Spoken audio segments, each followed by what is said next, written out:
बीडमध्ये तुरुंगाच्या बाहेर मारहाण होत असल्याचं उघड होतं, पण आता तुरुंगाच्या आतही मारहाण होत असल्याची माहिती समोर आली आहे। संतोष देशमुख हत्या प्रकरणात तुरुंगात असलेल्या वाल्मिक कराडला मारहाण झाल्याचं प्रकरण ताजं असतानाच सुरेश धसांचा कार्यकर्ता आणि सध्या अटकेत असलेल्या खोक्या उर्फ सतीश भोसलेला मारहाण झाल्याची माहिती समोर आली आहे। वन विभागाच्या कोठडीत खोक्याला मारहाण झाल्याचा दावा त्याच्या वकिलांनी केलाय।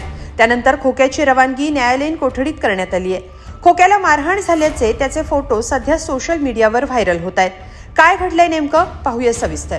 पैशांची बंडलं गाडीत आणि घरात मोजतानाचा व्हिडिओ, मारहाण करतानाचा हा व्हिडिओ आणि मग हरणाच्या शिकारीचा आरोप यामुळे भाजपा आमदार सुरेश धस यांचा कार्यकर्ता खोक्या उर्फ सतीश भोसले याला पोलिसांनी अटक केली। पण वन विभागाच्या ताब्यात असताना खोक्याला मारहाण करण्यात आल्याचा दावा त्याच्या वकिलांनी केलाय। याचे काही फोटो समोर आलेत, ज्यात खोक्याच्या शरीरावर मारहाणीचे व्रण असल्याचे दिसून येत आहे।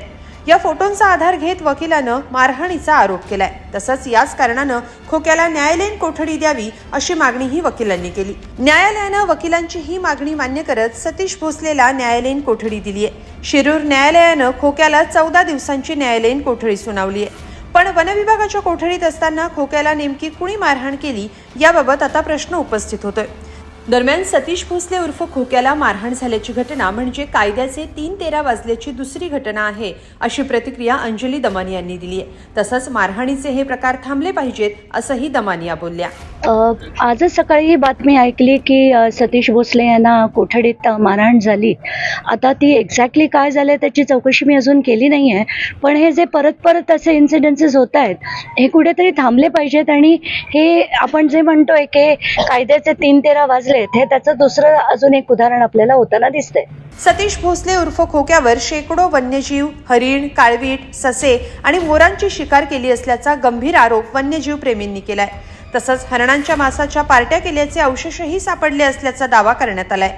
त्यानंतर गुरुवारी दुपारी खोक्याला वन विभागानं ताब्यात घेतलं। दरम्यान सतीश भोसले उर्फ खोक्या हा गेल्या काही वर्षांपासून राजकारणात सक्रिय आहे।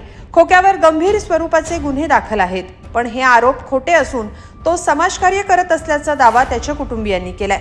आता खोक्याला वन विभागाच्या ताब्यात असताना मारहाण झाल्याचा दावा करण्यात आलाय। त्याचे फोटोही समोर आलेत, ते सोशल मीडियावर व्हायरल झालेत। त्यामुळे खोक्याला कोठडीत मारहाण कुणी आणि का केली याबाबत प्रश्न उपस्थित होतोय। तुम्हाला काय वाटतं कमेंटमध्ये नक्की लिहा आणि lokmat.com ला सबस्क्राईब करा। धन्यवाद।